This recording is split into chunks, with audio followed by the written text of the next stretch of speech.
I've learned you just don't waste conversation, you just like start it.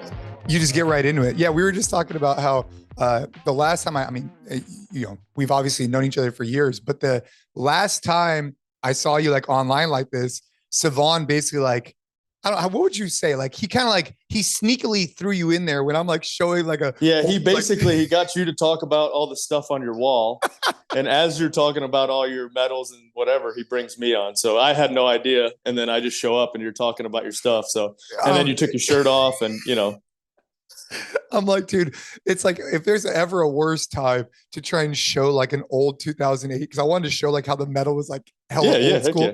Yeah. And then you come on, I'm like, oh shit. Nah, like, heck no. You gotta show that stuff off, dude. Dude, I don't know, man. And then yeah, you're right. Like someone offered I said if someone dropped a $100 bonus for him, I'd take my shirt off. And so, hey, Savon owes me some coffee or something. Yeah, he does something. I never saw any of that money. the medal thing's funny because like right now, we've competed in CrossFit for so long, and I just finished that Leadville mountain bike race, and so I'm talking to Hillary about it, and she's used to CrossFit, and she's like, "So what do you like if you win this thing? What happens?" I'm like, first of all, I'm not going to win this thing. I said, but there's different stipulations or stair steps. Basically, if you finish sub 9 hours or sub 12 hours, you get a belt buckle. And then sub 9 hours, you get a bigger belt buckle. And she looks at me and she's like, you've won the CrossFit Games and you're trying to win a belt buckle. And I'm like, absolutely. And she's like, why don't we just buy one on Etsy? And that's not the point. She just doesn't understand it, but it's, you get it. It's just something that it's earned, man. Like, for example, was it at the Rogue Invitational? I got a belt buckle. Like, I'm not going to wear it. Like, those are cool. Yeah. But I'm just going to have it, I wear mine. And so what we do too now at the farm is like when we work the bison. So when we have to give them shots or whatever, anybody who comes and volunteers and helps, because nobody wants money. Everybody's like, no, I'll come do it for free. So we buy food and then we give them a belt buckle, but you have to earn the belt buckle. Like it's not a belt buckle you can buy. And so we have 2 stages. Like everybody who helps gets a belt buckle, but then there's like extraordinary circumstances where you get the into the storm belt buckle. So it's turned into a pretty cool thing. People want the belt buckle. Dude, I'm not cool enough for a belt buckle yet. You know what? It's funny. I was at the Rogue Invitational. Why not? So I'm at the Rogue Invitational. They gave us like those legit, what brand of the hat? Like Stats. What's the brand of the hat? They gave us I have it sitting over there, like a cowboy hat. Like, it's like a Stetson or whatever. Yeah. Like super legit. I own a farm and I can't bring myself to wear a cowboy hat. Okay. So because I'm not cool enough for a cowboy hat, So I get this legit cowboy hat, which I have in the corner, legit boots and like legit belt buckle from Rogue, which they obviously always take care of us. And I never wore it because I'm out here in California. Like I'm not a cowboy, like whatever. Right. So I never wore it.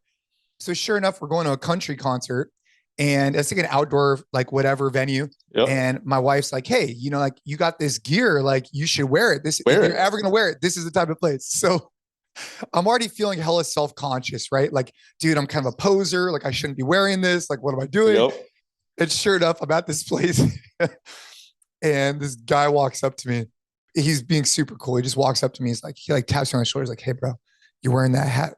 You wear that hat backwards or whatever. I'm just like, shit. Anyways, dang it. He was being cool about it. He wasn't like calling me out. He just was like, hey, I'm just letting you know, man, you're wearing it the wrong way. It's such a weird thing. Cause like, we own a farm. So now like I started out, I'm like, boots are acceptable, like cowboy boots, roping boots are acceptable. I don't wear, like they've got to be, they're acceptable. Right. So then we got a belt buckle. I'd never had a belt buckle. Got one at Rogue and I'm like, all right, I can wear this, but I wear it under, like nobody can really see it. I know it's you don't there. Tuck in the shirt yet. No. And then now that we have the farm and like we've done this belt buckle thing, now I'll show it off every once in a while. But still the cowboy hat, like I can ride a horse. I don't love riding horses, but I can ride a horse.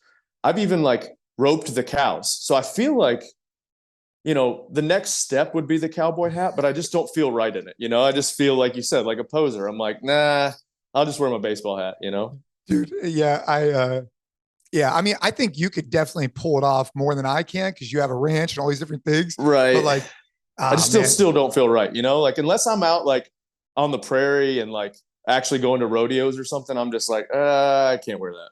So how often, so you're at the office right now, but do you mainly stay at the house or do you go into the gym pretty often? I'm at the gym every day, especially when the kids are in school. So right now they just started school a couple weeks ago. So I'm here a lot more. This summer I was, hit or miss. I would probably come 4 times a week, but not as long. Like today, I've got really nothing else to do other than hang out here. We got to do some video stuff. Like came in this morning, did some video stuff. Had a couple meetings yesterday. When the kids are out of school, I try to maximize that time as much. Like this summer, and I was training for Leadville. So, I'd get up in the morning relatively early, hit a bike ride before the kids got up or right as they were kind of getting up. And then, one session-ish in the afternoon. I just like to work out twice a day, not necessarily train twice a day, but like to move twice a day. So, but yeah, this time of year, I'm here quite a bit because like I said, I got nothing else to do. How old are the kids now? I think Lakeland's the same Lake's age the same as as Cade. son. Yeah, Yep, so Lake's same 9. age as Cade. So 9. Lakeland just turned 9 in July. Trice is 6, and Violet is 5. Okay. So you got like what? Like preschool? What so we're third grade and kindergarten. Both the little two are in kindergarten. So Trice is, we didn't hold him back, but we just started him late because, boys, man, like Violet is so like willing to learn and sit and, do whatever. And Trice is just like, Trice, he's a freaking maniac, which it's a ton of fun. But he was like, and they do really well with each other. Like he kind of, not that, she needs protection, but he kind of looks out for her. And then she also looks out for him like, hey, Trice, we shouldn't do that, like a little motherly type to it. So it's pretty fun with those two. How big are the classes? Because have you heard of like some of these more, like, do you know who Matt Boudreau is and like Acton academies and like schools like that? So one of the things that I was thinking about, I don't know how you feel about this, like where you live out in Cookeville, like, is there alternative school routes? So for example, where I'm at, you have the private school system, you have the, private Catholic, et cetera. Yep. And you have the public school system. Then there are some like, I don't want to call charter-ish or like fringe, like where, so for example, what this gentleman, Matt Boudreau, has at these acting academies is it's like a completely different way of looking at education. Like it's not so grade formatted. It's a different way of looking at it. It's more like entrepreneurial. They're having them do more stuff together. It's not so like cookie cutter. What kind like of real life type stuff? Yeah. Like, they definitely lean more towards like, hey, how are we going to prepare these guys to be young leaders in the future versus like put them in a system, Yeah. So there's the traditional, public school system, which I went to, which that's where the kids are right now. So we've bounced around, man. We're thinking of some different things. There is a private school in town. That's like it's not a Catholic school, but it's a traditional kind of Christian school, non-denominational. There's a charter or what are they calling it? It's like a hybrid. Like you go to class 2 days and then you're homeschooled-ish for 2 days. And then a third day is like a STEM day. We've thought about that route. The more and more, the older I get, I guess, and less like competition focused I get. Like I'm kind of in that phase right now. Like now it's like instead of competition, it's more like challenges. Like guys like us don't stop looking for challenges, and like physical challenge is a huge part of that for both of us. And so as I do that, though, I'm like, all right, I need to figure out how do I help set up my kids for the best future, and so like, the traditional schooling system, I don't love. Like we get these stupid reports on like standardized tests all the time. And I just don't like thinking of my kids are not standardized test kids. Like my kids are wide open, but they know how to do things. Like and this is just a snapshot. So we have a member at the gym, our brand kind of identity is faith, family, fitness, service. Right. And so service, we have a mission, nonprofit, but we have a member here that started a chapter of what's called Sleep in Heavenly Peace. And so they build beds. They take rough cut lumber and they have this kind of assembly line. People come in we came in 3 hours 2 Saturdays ago and we built beds for kids in the area that don't have beds, right? So Trice comes and there's a bunch of kids here. So of course he comes, puts 2 or 3 screws in with me and then takes off. But I'm fine with that. Like at least you're seeing that type of stuff. You're seeing the work get done. Exactly. Last week or on Tuesday, I'm like talking to Revo, and Revo's awesome. Revo Larson. He was an engineer for Disney, wanted to retire somewhere else other than Florida, moved up here and is an incredible member, like just comes and hangs out. But he started this chapter. So I'm like, Revo, let me know when you go deliver some beds. I want my kids to have some perspective and see, because your kids, my kids, like, let's say what it is. They're privileged. Like they're not ever gonna, and so we go, and man, it was such a cool thing to see my 5-year-old with a drill, putting in lag bolts. And Revo's like, yeah, kids, like step in here, help and do all that. And like, just basic skills. So I'm not a carpenter by any means, but my dad, my dad can build, make, envision anything. I can't do the envision side, but if you tell me, hey, we need to drill some holes, we need to cut some wood, I can do that. But it's a lost art. Like when I was working out here with these people, like some people don't even know how to hold a drill. And so I'm looking at my 5-year-old who's already able now to use a drill and think about, not like I wouldn't trust her to go by herself. Like I'm right there with her. But man, it was such a cool experience to see them doing those types of things. Yeah, like the trades type stuff. How can I, because I feel like at public school or most schools, there's not that it's wasted time, but there's a ton of downtime. And I'm like, could I hammer out 2 to 3 hours of, your traditional learning, reading, history, science, and then take them to my dad and be like, hey, let's build something. And every week have some type of project or go out and do some service type stuff. And so, man, it's like, you get down to these rabbit holes and everything sounds good. And then you try to teach your kids or help them with homework. And you're like, why can't you read that? I got to connect you with Matt Boudreaux because he's kind of more on that side. I agree with you, man. I mean, I think that's where we kind of come in as parents is kind of filling in the gaps, at least where I'm concerned. Like, my wife and I, we both went to private Catholic school our whole life. And that's the avenue we're taking for our kids. Cause that's what, if I'm being honest, like that's probably what feels comfortable for us. Like that's what we know. Right. It's what you know. That's what we know. But then filling in the gaps, like what you're talking about, like how can I, so one of my big things that I'm huge into right now is like Caden. He's very like, he likes like primal type stuff. So he wants to go explore the outdoors. He wants to go hunting. He wants to go do all these things. Yeah. And I don't have an expertise in all these areas. And so I've been seeking out experts to try and help. Like he wanted to go scuba diving. So we went and seeked out experts. I don't know anything about scuba diving. Right? Yeah. You shouldn't, unless you know an expert for sure. So I'm like, well, dude, let's go find an expert. And so those are the ways I guess I'm trying to fill in the gaps of finding out, like, and as you know, man, with 3 kids, like with my 2, like they're completely different kids and they have completely different interests. And like, I got to kind of like foster each relationship a little bit differently. A little bit differently. I mean? Yep. Yeah. Yep. For sure. Yeah, man. I know a place where you can come hunt. So let me know. Well, yeah, because we're talking to, obviously I was just out at the Origin Jiu-Jitsu camp and we have a network there. And I went out and I was bow. I don't want to say bow hunting. I was target shooting with Jocko. Yeah. Yep. And so Jocko's getting up and he's working his bow. And so I got to put a few shots. I have a bow.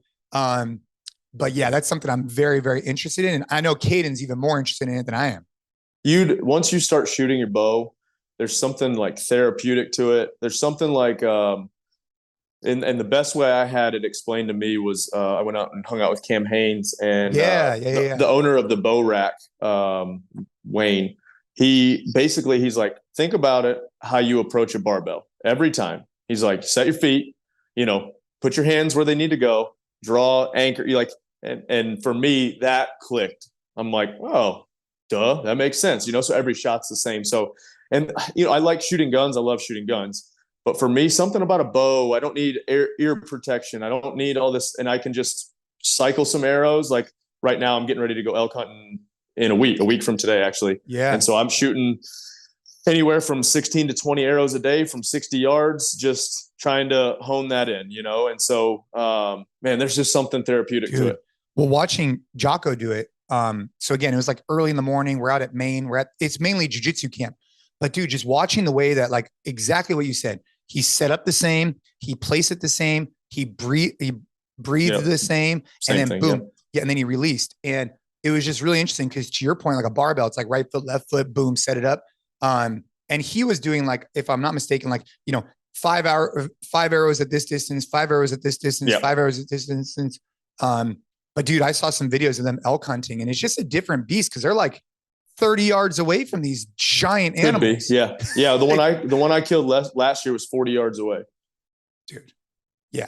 Yeah. It just seems like a different type of sport than like rifle hunting. Yeah, I've done both. And last year I did both. And so one I killed from 40 yards and one I killed from 400 yards. And so there's definitely something to the bow of it just being, it's very personal, I guess, because you're up close and personal. You can see the breath, you can see the life, and nothing wrong with rifle, because I mean the meat that I have from that cow is the best meat that I've I've had from wild game.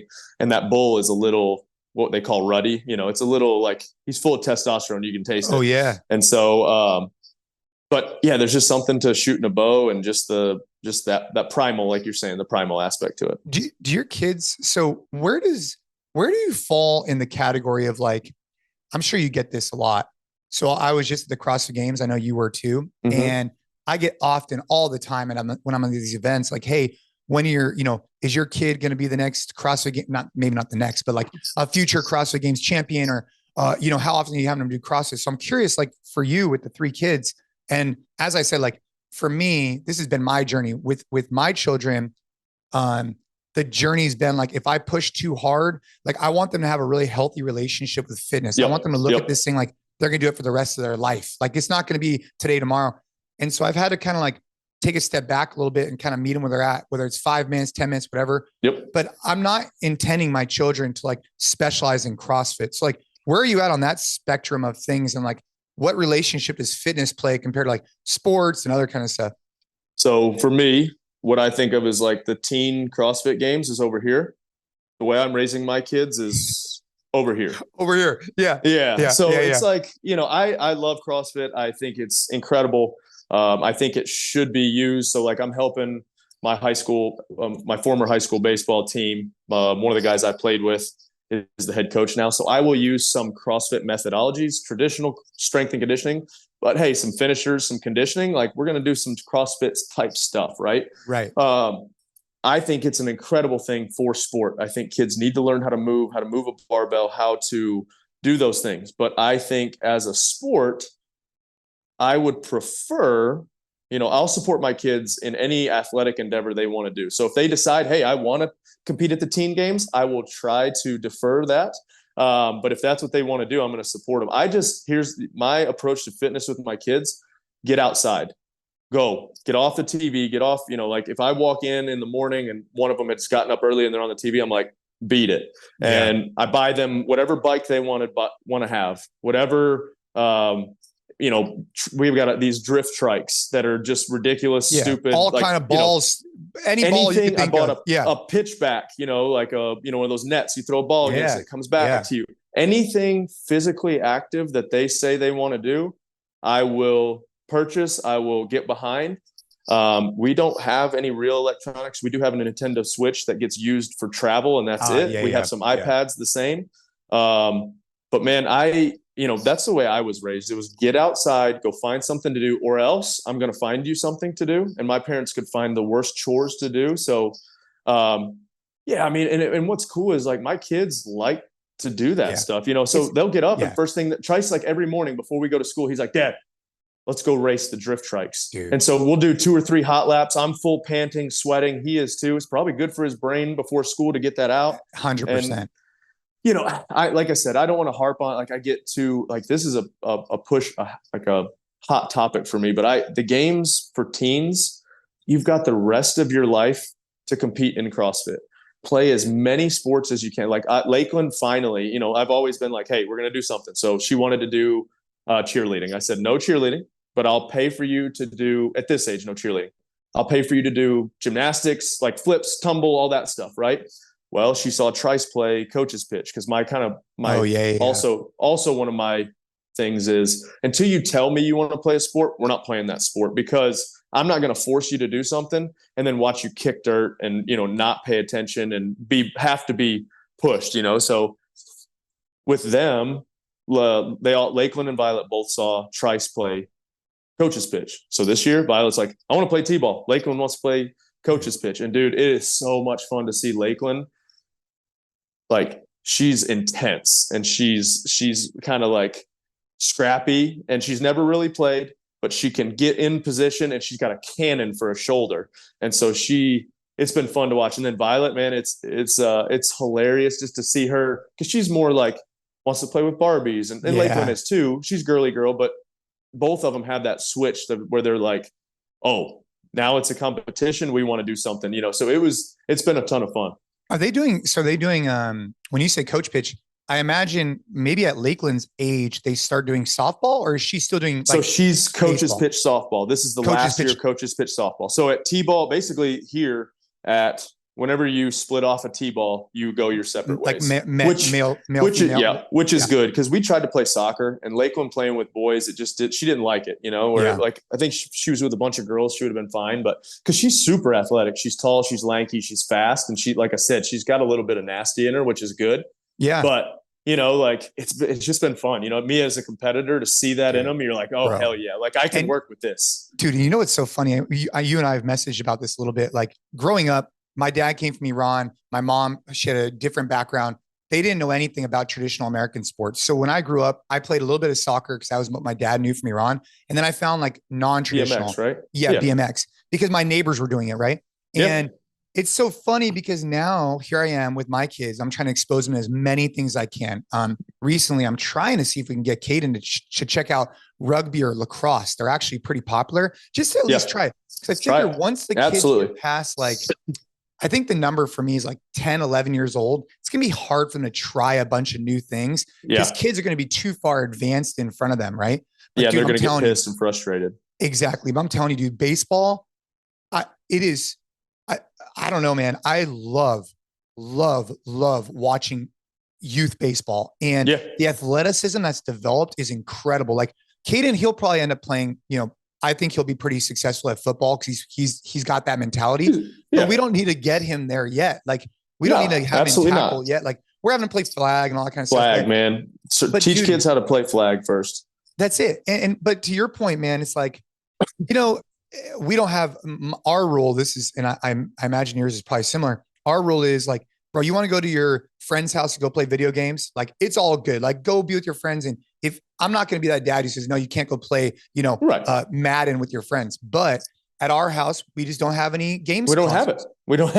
And the reason is twofold. One is if we got it, I'd probably be playing some like Call of Duty, and I don't want to be tempted by that. I don't know. Exactly. I have an addictive personality. I don't need that in my life. I don't need that in my life. So anyways, for us though, man, the baseball has been incredible. And then obviously just allowing that, but finding a balance, I just think I was having a conversation the other day with someone where when your kids are born, they're at like a factory reset, and then you get to control the inputs as much as possible. There's a bunch of other people that are controlling the inputs too. Right. It's like normalizing this idea of like, it's normal. Like when you get up or whatever, like just go outside, go do stuff. Like that's normal. Yeah. And talking about that, even like with my girls, it's cool that they come to this gym and they see women working out on the regular. There's been times where I'm like, hey, you can't wear a crop top to school. You can wear it at home. Nobody around. That's like, whatever. Like, I'm not going to tell you what you can and can't wear at the house. Like, we're just hanging out. In public, we're not going to wear. And Hillary's like, well, they see it all the time. I'm like, yeah, but that's where us as parents say, hey, they're not wearing that, So Hillary's vehemently against the crop top. And I'm like, 100%. But she's like, yeah, but the girls are always wearing them. And I'm like, sorry, Lake, we're not doing it, Dude, it's so crazy, man. I was at a football game the other day for a local high school, and just watching what the girls wear. I'm like, what the hell is going on? I told Ava, so my daughter, Ava's 12 and that's crazy. She wears some kind of like, I'm like, I almost every day I hear myself being like, dude, like, do you not have more clothes to put on? Like, why are you wearing this? Yep. But I think what you were saying was that our children, our girls, they're growing up in a way where, like this morning, I was having Ava do kettlebell deadlifts, right? With double arm, right? Yeah. And she likes to train in the morning, and because she plays volleyball, but I see her as the type of person that uses fitness as a way to like look good, feel good, whatever. Yeah. But here's the deal. 99% of the people are doing that. And that's okay. And it's okay, right? I don't see her playing like hardcore sports indefinitely. It's just not her thing, right? Yeah. But I was having her deadlift, and to her and your girls too, they're surrounded by these women who lift weights, and they don't get huge, big, and bulky. They get strong. And like, so their vision is different than many other women who think like, oh my gosh, if I touch a weight, I'm going to get big and bulky, Exactly. Yeah. No, I love it. I love the environment that it's okay to move. It's okay to lift weights. It's okay to come in here. Like the kids, I will say the only time I've ever like made them work out is CrossFit Kids. I'm like, which is glorified PE class, when they were younger, but now they love it. But I'll walk in random times in the basement or in the back, and they've set up like, especially after competitions, they'll set up like their own competitions, and it's just play, like they're picking up dumbbells, like horrible, atrocious form. And Trice is watching Lakeland, and if she gets ahead, cuts his reps and hops on the GHD or whatever, and they're just messing around having fun. Dude, that's the way it should be. So just real quick on the teens CrossFit thing, because this is an interesting point that, in my opinion, I have a few opinions on the CrossFit Games, but in my opinion, I think the 14 and 15. So if I had like a, whatever, I would say that Thanos. I think that there needs to be more. Yeah. Thanos. I think there needs to be more repeated events at the CrossFit Games, so that just like when you're watching baseball, it's like, hey, the home run record is this, or right. I think for new spectators coming on, it's difficult. Like, it's difficult for me as someone who's in the community to know what the events are and how they flow and what's going on. I think repeating some events could help for the longevity and the growth to get it outside of this community and build it larger, because people can start knowing more of what's going on. Right. The second thing is with judging issues. Like, if you always have a new event every year, every time, a new movement for sure. Yeah. Like, new stuff is going to come up. And so I would say like more repeated type events. And then I do think removing the 14 and 15-year-old is actually going to be better for the overall longevity of the sport. And the reason why I say that is you look at some of these girls in particular, but boys too, probably, who burn out. And bro, they might be hitting their prime. If they just waited a little bit longer, they could have a much longer trajectory. What do you think about that? 100% agree with that.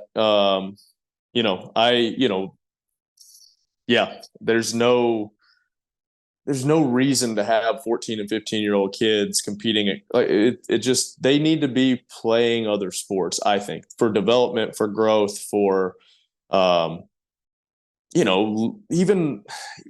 even leadership type stuff. I learned a ton by being on sports teams. I learned how to motivate different people, how to follow different people that were good leaders, not crappy leaders, how to relate to it's just, there's so much you can learn. And I'm just, even at the age that the kids are right now, like handling pressure. We've got a little girl on one, Lakeland's really good friend, puked the first day before her softball game because she was so nervous. And you're like, wow, you don't think about that, but that's like, now that she's got that over with, she's comfortable. And so it's like trying new things and having that pressure. And there's so much to be learned from youth sports. There's some bad things from youth sports, like parents putting way too much emphasis on kids at a young age and specializing and, thinking their kid's going to be the next, Babe Ruth or Hall whatever. of Famer, so, yeah, but that happens in every sport. But man, there's with good youth sports, there's such a great advantage to be gained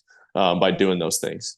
Yeah. And I think that, like, for me, I'd be curious if they could do an online open maybe, and maybe take the 14 and 15-year-olds and crown them there, and, or maybe put them on some type of team or something. Like, I don't know. There just has to be another way of looking at it than having a 14-year-old, spend the whole year just trying to go to the CrossFit Games. And then they're alone. 10 spots. Yeah. Yeah. And speaking from my experience, like, dude, I dedicated a lot of my time to BMX racing, and it was an individual sport. And there's a lot of lessons that I learned that were good, like how to get on a gate and overcome adversity, whatever. There's a lot of lessons I didn't learn, man. And I got burnt out by the time I hit, 16, 17. Right. So I agree with you, man. I don't know exactly what the solution is, but I do think removing it from the CrossFit Games would be helpful. And actually it would be better for these athletes because they're going to have a longer career, I think. My best CrossFit memories are from teams, like affiliate cup teams, but also like the invitational teams we did. There's so much to be said about, shared suffering and pushing for something other than just yourself, and having others rely on you, relying on others. It's like you're saying, even to go back to school stuff, like in the real world, how often are you doing something that's 100% just you all by yourself? Right. Like very rarely. For the most part, it's at least two people. If, obviously, you have your own things you have to do, but most of the time we're working in teams, and there's nothing wrong with that. That's the way it should be, So I think there's, like you're saying, school wise and sports wise, why not have kids starting to work together younger? Yeah. Yeah. Speaking of teams, our first year on Team USA, when we were in London, Do you London, remember yep. one of my favorite events of that year? I mean, I'm speaking for myself, obviously. Yeah. Was that box jump thruster, and we were way behind, and I came back, and then do you remember? Anyways, that was like a was it 155-pound thruster? Yeah, I remember that. And it was like very at the end. We were like doing 30-inch box jumps, and then I went over and I tagged you, and then you and I think it might have been Rebecca did your thing. Me and Julie were doing. Julie, yeah. Amanda. Oh yeah, dude, that was a hell of a year. So dude, that was a hell of a year. Invitational years were fun. The year in NorCal was fun too. That was the first 4-person team, right? Yeah. That was the first 4-person team. That was here in San Jose, man. That was, oh dude, that was fun. That was at the SAP Center. That was legit. It was event, cool, man. dude. That was a cool event. What was your favorite? So, they had like, were they having they were doing the clean and jerk at the games this last year. And they had showed a picture, I think, of you and I.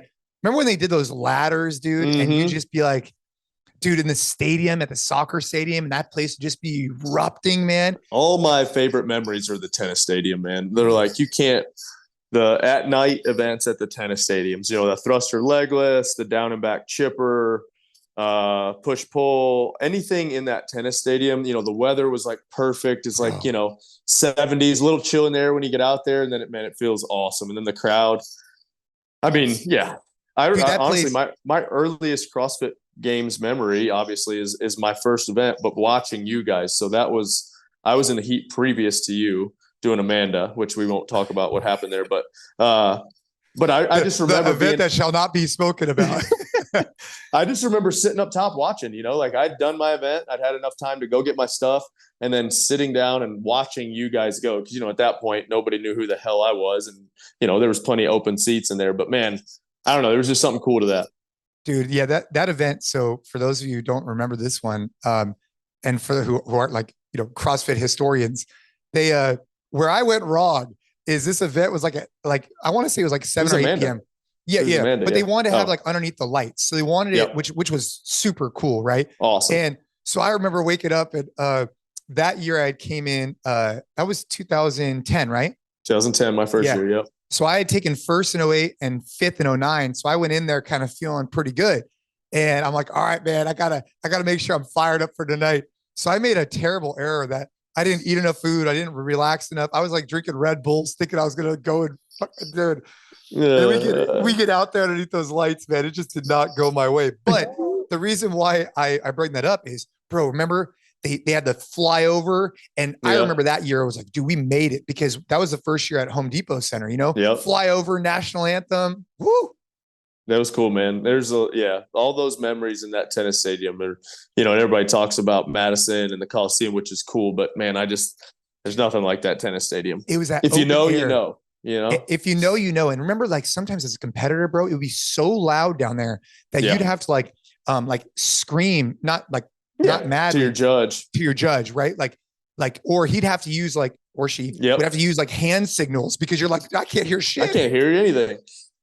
Oh man, dude. Yeah. Anyways, I love it, dude. So with you guys, what are you training for next? Because I'm obviously trying to convince you to get into jiu-jitsu.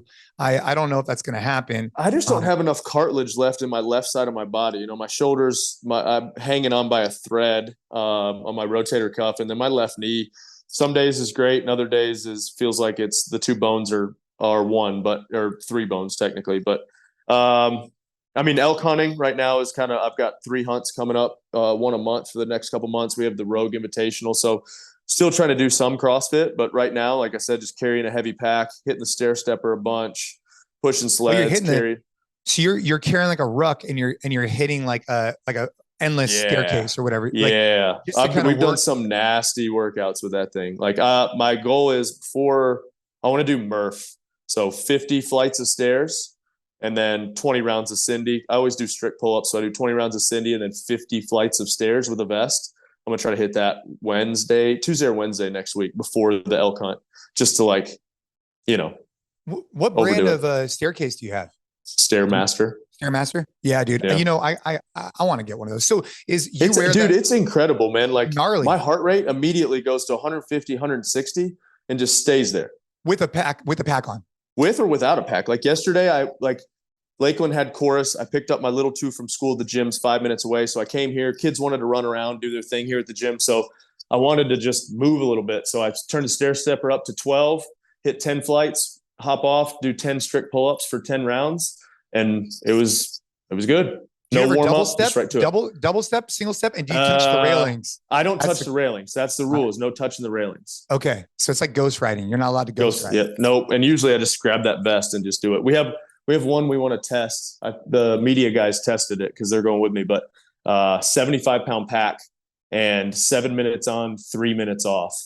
And we're going to call it pack out, like you pack an animal out. Dude, that's a really great idea. Because I mean, I've never done, so I used to do staircase a lot. I actually had one, whatever, but I've never done it with a pack on. That would have been a really good idea when I was training on that thing. I don't know why I didn't think about that. Yeah. Like, what the hell am I? Yeah. Cause the additional load, it just changes the game. Like yesterday, I actually just got done doing a 400-meter sprint with a pack and then a 400-meter run with the kettlebell as part of like, I was at Camp Pendleton doing this event, and it changes the game when you got a pack on. Yeah. Yep, for sure. Because pulling out after you like field dress elk, you're talking about hundreds of pounds that need to get pulled out, right? Like, yep. So we had you're in trouble. Last year I had about 80 pounds, I think, but mine was like, I had the head. So I had the full head, his neck, skin, and the rack. So like, not only is it heavy, but it's doing this type of thing. So I would have to grab his horns and kind of pull him up. And then until my hands would go numb. And then I would grab here on his brow tines and pull up and walk. Basically, I was doing 5-minute intervals of that, where I would pull for how here. Long?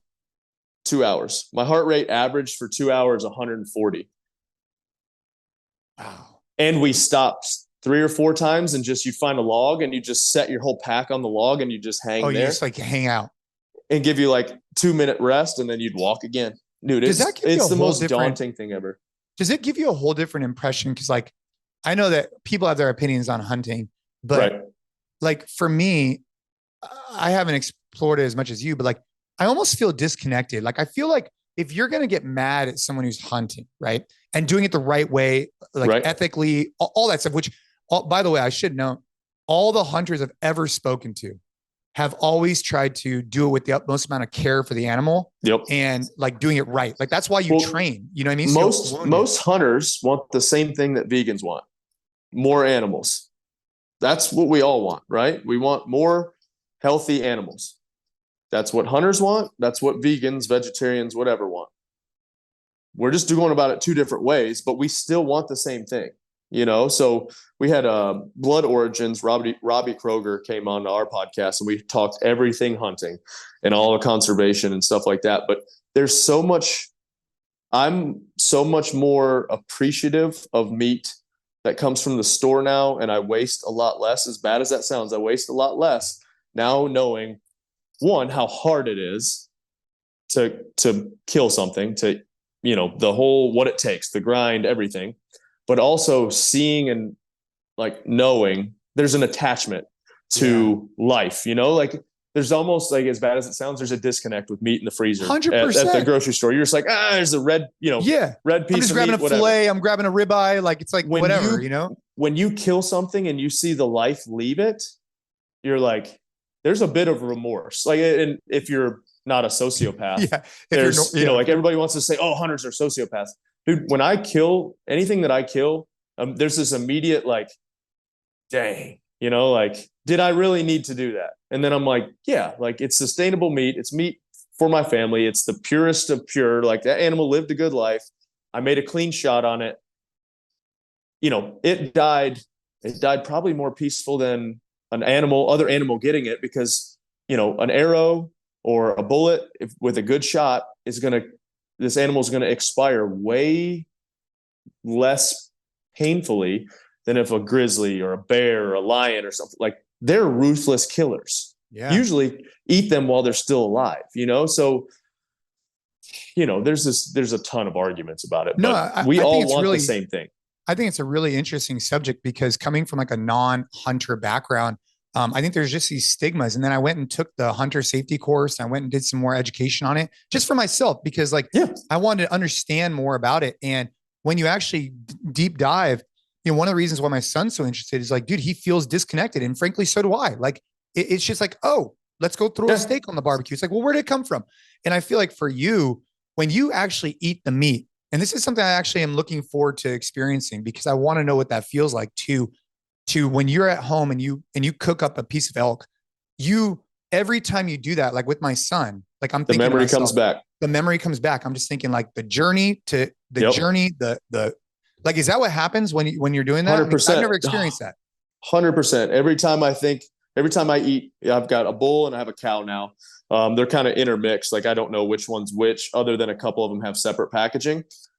But if I know the cow, that memory of that cow and how the whole trip and the kind of the brotherhood of the guys that were there, the bull is the hardest thing. Like, if you look at start to finish, the bull, kill, harvest, takeout is the hardest thing I've ever done in my life. It took me 22, like between trips, it took me 22 days to kill this thing.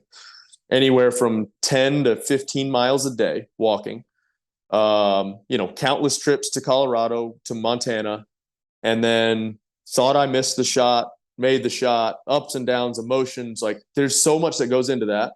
That was hard. And then carrying that thing out, that entire start to finish was the hardest thing I've ever done in my life. And so to have that and go back and dwell on each of those, situations, scenarios, whatever you want to call it. And then the people that along the way that I either learned from or were with the entire time. Yeah, it's there. It's so that bull's head, the taxidermy, is in my living room, which Hillary hated, but my kids freaking love it. But still when I walk by that thing, those memories come back. Like, it's not a trophy per se. Like, hey, look at me. It's for me. Like, I remember that. And now some of my best friends actually were on that trip, and I've become closer to those guys. It's a lot like CrossFit, the shared suffering and the ups and downs. And you just can't, to somebody who's never done it or isn't even open to, you can't explain it, man. It's you could understand it. It's a lot like the CrossFit Games and being on a team and common, but there's just something to it. And it just feels right. You were talking it's like shared suffering. It's like your belt buckle idea, right? Yeah, like, that's the reason why I felt so great when you did your 100-miler, right? Like, yep. I'll never do anything with that thing. It's sitting in my, so it just happens every time my CrossFit Games medal. I'm like, oh yeah, I'll do something with that. It always goes in my sock drawer. So that belt buckle, sock drawer, and I look, and there's 2 CrossFit Games medals just sitting in the bottom of my sock drawer. And so it's like, I don't even care about those things. It's the memories that I've made doing that. And down the road, obviously I'll put them up and do something with them. But to me, they're just things. It's the memories and along the way that they actually mean something. It's funny you mention that, because, I know you have a lot of memorabilia. I know I do as well, just from over the years, whether it's a Team USA jersey, which I actually have sitting over here, or it's whatever, right, you've gotten. And at the time, I moved houses a few times along the journey, like, just like you built your new house and stuff. And sometimes when you look at this stuff, you're like, oh, I don't need to take that with me. It's not that bad. And, I almost like kind of kick myself sometimes, because, like, for example, anytime you won an event back in the day, you would get like this placard, I gave all those away, man. I wish I would have kept some of them. So back to their point, I had like, 15 of them, whatever it was. And I wish I had kept like the burden run, for example. I wish I had kept something that was like really meaningful to me, but like at the time, you don't really think much of it. And then you're still in the sport. You're thinking, oh, I'm going to get more or whatever. But dude, you might not be in the sport forever. And those are memories that, like, anyways, I wish I had taken more stuff and just said, hey, these are off limits to sell or not. I never sold anything, but right. But give stuff away. Well, I mean, and then I'm almost like, for my kids, that's what I'm thinking about. Oh, I'll keep onto this because they may want it. Because, like when I was a kid, and still like stuff my dad had or my mom, I'm like, oh, that's cool. Like old sports stuff. Cause I was so into sports. I'm like, I had my dad's old jerseys and stuff like that. So I'm like, I'll hang on to some of that. But to me, to you, they're probably just things. But then now you sit back and you're kind of in the twilight of your career and you're like, oh yeah, probably should have kept a couple of those. But who knows? Maybe they made somebody else happy, It's so funny. I was having coffee this morning before the kids went to school, and I was like, oh yeah, I'm about to go talk to Rich. And Caden's like, ears prop up, and he looks up, he's like, Rich Froning? I was like, yeah, dude. He's like, nothing I do is ever going to be as cool as Rich Froning. Never. My kid's the same way, like it is what it is. My kids are like, cause they're getting to Lakeland, especially, are getting to ages where the boys kind of know who I am. Yeah. And so like anytime I see like some of her friends or something, like there's a kid that's in Lakeland's grade that's on Trice's baseball team because we played Trice up. I was like, we're not playing T-ball. But anyway, so this kid's Maddox. And dude, anytime I see him like in car line yesterday, he's like, hey, Rich, hey. And then like he hops in the car, rolls out the back window, waving. Yeah. Makes the corner, waving. And Hillary's just like, man, Lakeland's going to be so mad at you because her friend, like her boyfriends are going to want to hang out with you more than they're going to want to hang. So it's just, it is what Lakeland could care less. I'm just dad, you're just which dad. is good. Which is the way it should be. Dude, so how are you going to handle, I've been thinking about that a lot with, I was thinking that the technique when a guy comes by the house is I act kind of cool, but I have Caden just sitting there holding a baseball bat, just like chilling in the corner. Like it doesn't say a word to the guy. So I said this on a podcast and it kind of came out and there was like, of course, some people did not like it. And I won't actually do this, but I joked and I stole this from somebody else. But the rule was when somebody wants to take Lakeland or Violet out on a date, they have to wrestle me in the front yard. Now they don't have to win, but you got to be man enough to come after dad, like I'm fine if you don't win but whatever, but you got to wrestle me in the front yard. And of course people are like, oh, you chauvinist pig, blah, blah, blah. And I'm like, I don't care. That's me. Dude. I mean, hey man, like the way I'm trying to raise our kids is like, especially both, but like Caden, it's like, I want to be the toughest, I want him to be able to fight, stand up for himself, stand up for others. I want him to be, that guy, but I also want to be super compassionate, super loving, super caring. Like, and you could be both of those things. You can be both of those things 100%. And that's the problem with today is nope. If you're promoting violence, then you're, no BS. It's not toxic masculinity. Like a man should be able to protect, there's nothing wrong with that. Like, that's what I tell Trice every day when we go to school. Trice, what's your job? Protect my sisters. Like that's your job as a man. You're not. And I'm like, hey, you don't go looking for a fight. You don't start a fight but you protect. And that's, there's nothing wrong with it. I'm so, tired that we have to like, we got to justify it. So I regularly spar with, and grapple with both my kids. And I treat them a little bit differently. Like Ava, It's much more of a self-defense thing. Like if someone puts their hands on you, I want you to react this way. Whereas Caden, it's more like just having a baseline. And one of the reasons for that, man, I don't know if you've noticed this, but like the more self-confidence I could build in the kids, whether it's through sports, whatever, you name this, the item that we do to build self-confidence, the less likely they're going to be, in my opinion, to be bullies or whatever, because they're comfortable. You know what I mean? Like Trice, if you raise them the way I know you are, like outdoors, doing all these things, like building confidence, he's never have to go to school and like boast. You know what I'm saying? No, heck no. Just be who you are. Protect the little guy. Like, it's just, oh man, it's so, it's crazy. The world, you don't want to like shut them in. You got to expose them to the world. But part of you is just like, man, I want to like, buy some chickens, plow a garden and keep my kids to myself. But, you can't do that. That's not how it's going to work. And that's not how we're going to fix things. And, just teaching our kids to be good kids, good people. That's it, man. I actually just shared on this podcast. I do these like short format, like 3 to 5 minute things. And one of the ones I did was like back to the basics. And I was listening to this guy, or, I think, who he is, Sal Frizella. And he was talking about his morning thought was like with his kids, I think we get wrapped up thinking about all these different things we could do, from teaching them all these life lessons, but the foundation, the framework, the building blocks and the basics are just like being able to say please and be able to say thank you. And just like having those things instilled is something that like I'm constantly reminding. And I think that if we just keep doing it, because dude, you meet some kids and some adults who are just like, man, like we only get one shot at this, like, and that's what I want to talk to you about today, was just like, we get one shot, man. What are you doing to try and optimize it? Man, so the hard part for me is like, what I try to do is have a short memory when I do good, short memory when I do bad, because every day is a new day. Like I have 3 things: my faith, my family, my fitness. Those are my 3 kind of pillars that I look at every day. How did I do in my faith? For me, that's getting in the Bible. Am I living it out? Am I practicing what I preach? Like at night, I'll sit down objectively. 1 out of 10, how did you do? If you have a good day there, how do I build on that tomorrow? If you have a bad day, how do I do better tomorrow? Same thing with family and same thing with fitness. And so like with my kids, like there's days where I sit down and I'm like, you suck. Like you did a horrible job as a dad. how are we going to fix that? And then there's days where I'm like, that was a good day. That was a good family day. I did a good job. How can I do that again tomorrow? And how can I build on that? Because we're never going to be perfect. Here's the deal is like, you could set yourself up and keep having a bunch of bad days, or you can figure out, hey, how can I, it's just like fitness.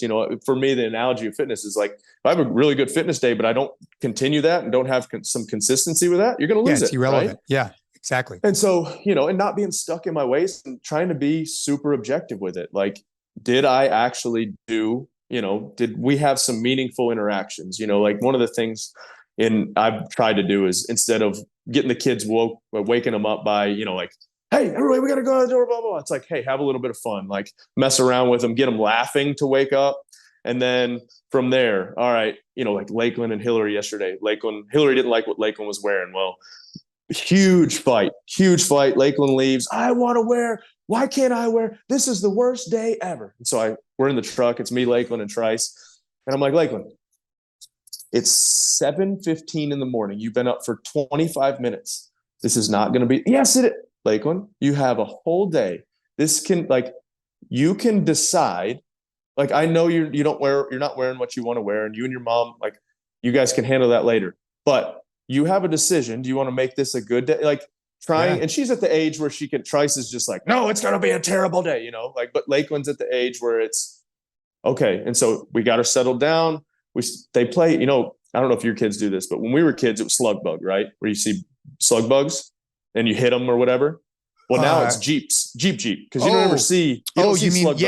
Yeah. We don't hit because we don't promote violence in our family, but, but so only when a new date comes over exactly. In the so then now it's turned into Jeep. And so when they see Jeeps, which I didn't realize there's Jeeps everywhere now, like, you see them, but you don't think about it. But now, dude, it's a game. But then it like turns into like a dance club in the car. Like, I'm pulling up old, like, I'm Blue, those songs, like the songs we listened to as kids. Kids are going crazy. Lakeland's like happy, laughing. It's just like, I get her in the car this afternoon. Did you have a good day? I had a great day. And I'm like, there we go. And Hillary's all worried, like, hey, do I need to call or text her teacher and tell her Lakeland's in a bad mood? I'm like, no, she left the car laughing. And she's like, what? So I'm like, hey, that's a dad win right there. But you have to build on that throughout the day. So it's what'd you say? You said you have a short memory when you do well, or a short memory when you do bad. That's what you said. Both, short memory when you do good, short memory when you do bad, because here's the deal. It's a momentum thing, and it's a consistency thing. Dude, 100%. It's been really impactful for us, at least for Ava. Kate and I can't get him to do it for the life of me. Yeah, they're different, man. But the plunge, for some reason, Ava was, she was kind of being a little bit moody, going through some stuff. And so now she does a cold plunge every day before school. She's more diligent with it than I am. And we keep it at 55, which isn't crazy. Yep. But bro, I'm telling you, man, she goes in that and it just like refocuses her, and she could have a better day. But just like you're saying, like, your kids are in a funk, you got to find ways to get them out, because they do go like this. I mean, especially, dude. You think about the emotions we go through. 100%. And we've learned how to mask that, right? Or at least filter it. Right. And hell, sometimes I can't filter that. Like, emotions are hard to filter. But as a kid, they have no earthly idea. So it's like, how can we, like I said, at 5 and 6 is a little bit different. Those games are a little bit different. But with like Lakeland, now we're to the age where it's, hey, you don't have to, like, I understand where you're coming from. Like, maybe have a little empathy and try to level with them. And then it's, all right, how can we move past this? How can we figure out a way around it? She's like, somebody's going to say something about my clothes. And I'm like, if they do, who cares? Like, it's just, and it's hard. Like, it's not an easy, and I'm not saying I have the answers, but to try to get them out of that spiral, because you want what's best for your kids. You want them to be able to handle those things. And it's the most fun thing I've ever done, but it's the hardest thing I've ever done, being a parent. Yeah, I just read a book. It's called Family Board Meeting. I thought it was good. I thought it was fine. The book was fine, but the message behind it I thought was really good. Where basically what he was saying is, like, when you own a company, you have like quarterly board meetings, and when you go there, like, you put your phone aside, you're really focused on the board meeting because you're trying to like build a business, for example, right? Yep. This is more traditional businesses, unlike ours, but you have these board meetings, and he was saying, like, why don't we do that with our family? So the idea he brought to the table was having a quarterly family board meeting with each child. So what you do is you go and you have them pick the thing you want to go do. So let's just say it's like Trice. You're like, hey, Trice, our board meeting's on Wednesday. Pick anything you want to go do and we'll go do it, whether it's go-karting, baseball, whatever. And then when you go there, you pick like a 4 or 6 hour window. And like basically the suggestion is leave all technology, go to your thing. And then afterwards, like once the board meeting's over, there's like this time where you ask for like reflection with them, where like you ask like, hey, what did you like about today? What was going on? And then over time, this gentleman was saying like those board meetings become more and more powerful because as their life gets more complicated, there's more opportunities where like the door gets opened on these board meetings. You know what I'm saying? So like they might hold something in and then they know they have a board meeting coming up. I thought that was kind of interesting the way that he was saying like, I think I do that now, but not as like as you know what I'm saying? Structured. Yeah. So we try to do best, worst, weirdest. So when they get out of school, hey, what's the best thing that happened to you today? We went to PE. Trice, what's the worst thing? What's the worst thing that happened to you? Dorothy chased me on the playground. What's the weirdest thing that happened to you?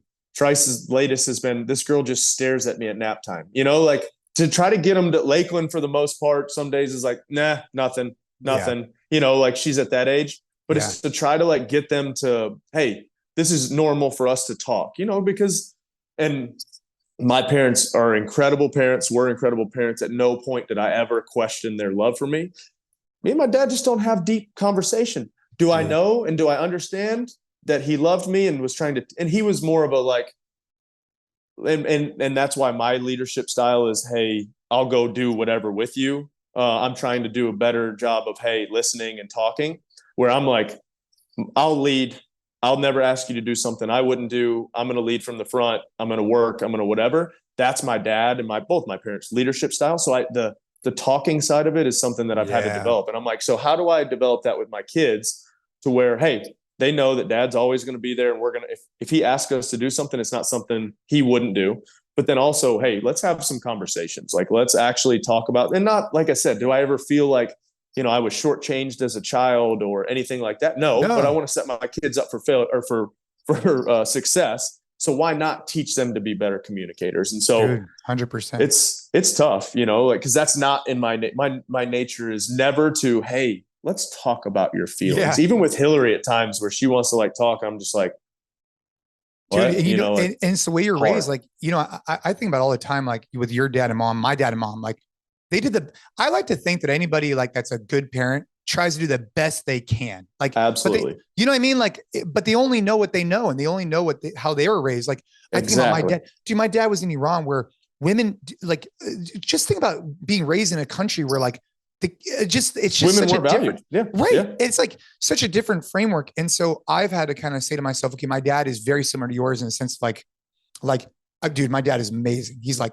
the best ever. But to your point, like it wasn't until like the last 10, 15 years that more of those kind of conversations happened. Before it was just very foreign. It just never happened, Yeah. Same idea with you. So same way. Hillary, we were talking and she's like, I was saying, I don't think I've ever really had a deep, meaningful conversation with my father. And she's like, that's just so sad. And I'm like, it's not sad. Like I've never once felt like my dad didn't love me, but we just didn't do that. It's just kind of like, like caveman, literally. Like we're working on something. It's just, hey, I love you. I love you too, Dad. Like, that's just what it is. You knew it. And he's an active service. Him and my mom are active service type people, like, or, acts of service. Yeah. And so that's how they show their love. That's just is what it is. Yeah. And then you could take from that and like the things you like, the things you, whatever. And then kind of, I talk about, it's like almost like starting a gym or a business, like go try out a bunch of different gyms and see what you like and take it with you, see what you don't like, and maybe leave that behind. It's like the same thing with parenting. Like there was certain things that both of our parents did that like, obviously we hold at a really high regard. There's other things that maybe we thought could have been improved. And then I'm sure my kids will be saying that same thing. 20 they're years going to be like, now. Dang, Dad sucked at this or Mom sucked at this. The one thing I'm really bad at is the gentle parenting thing is not my, I'm not good at that one. Yeah. But dude, anyways, it's going to keep evolving. I want to continue to have these conversations, with this podcast. It's like, what can I pick up from other people? Like even talking to you about this idea, like the memories and different things. It's like, we're all going through the same struggle. No one's got this shit completely perfect. No, you know what I mean? Absolutely not. Like And how can we? And it's always changing, like Dude, what you it's think always works changing. today is not going to work tomorrow, like is what it is. Yeah. And I just, you said it best. And I think about this a lot. Like every day I ask myself, like, hey, how did I do as, a husband, a father, as in my fitness? It's pretty much always kind of there, but fitness is always the easy one for me. It's the easiest one. Like I'm going to make time to fitness because it makes me a better person. That's like right. Hillary, after 12 years, has figured out, hey, if I let him go work out, even on vacation for an hour, he's going to be more involved. He's going to be not thinking about, what I've got to do or whatever. So, and finally she's like, hey, you need to go work out. I'm like, right. What'd you just say? Is that a trap? Like it just works better. Dude, it's like with my son, I almost look at him like a German Shepherd. I think I'm probably the same way. I just don't know it. And if we don't get ran, nope, that's Trice. Trice is the same way, man. You just run him. You got to run him, dude. You got to run him. But, what I think about though, is like, imagine like 10 years from now, you look back, you're like, dude, I was shitty at this. But if we keep doing these micro check-ins, right, at least hopefully one day we don't have that regret, Right. That's the one thing I don't want to have is like, man, and that's something I've come to the realization lately is like fitness for the most part, as long as I maintain some level of fitness, will always be there. But my kids will not always be here. Like I was talking to one of my buddies, Josh Wood, and I forgot it was a book or something. He said, by the time your kids leave the house, you'll have spent 90% of the time you'll ever spend with them, like close time with them. And that terrifies me. Dude, that terrifies me too. You're right. Yeah. Yeah. It's heavy. It's heavy. Right. And, and I did another thing, like always saying yes. And I think you're a yes guy too, meaning like, I'm not talking about in terms of like, yes, you need to create structure and discipline for your children, but like Caden will come home from school and be like, let's go play baseball. Let's go. Let's do it. And it's so easy to be like, oh, I want to go, I need to do more work or I need to do whatever. But I'm trying to always be the yes guy. Like, dude, you want to go do something? Let's go. Let's go. Yep. Because I think that if you say no too many times, they're not going to start asking anymore. They're not going to ask. Agreed. Oh man. You got me thinking about that. 90% I know, right? I'm gonna go pick my kids up. Yeah, from school. I think I'm gonna go pull them out of class right now. Exactly. Yep. Screw this. We're going homeschool right now, dude. Well, it's 9 a.m. over here on the West Coast. But hey, man, I appreciate you. I'll be seeing you at the Rogue Invitational. I know you're bringing the family, right? I haven't really decided yet. I need to make that decision, but I'd like to. Okay, and then I got to catch up with you more on like the hunting stuff, and maybe one day. Have you ever had like a one-on-one intro to jiu-jitsu at all? Ever? No. Come on. We'll do that. We'll go hunting. We'll go camp at the top of the hill and we'll go hunting. Dude, you would be Caden camping. You'd be so good at jiu-jitsu, bro. You would be so good. Like people wouldn't know what to do with you. It'd be great. All right. Well, hunting, jiu-jitsu, and then biking sounds good to me. But I appreciate you, brother. I hope you have a great day. Hope the kids are doing awesome. And I'll chat to you soon, huh? All right. Love you. Bye.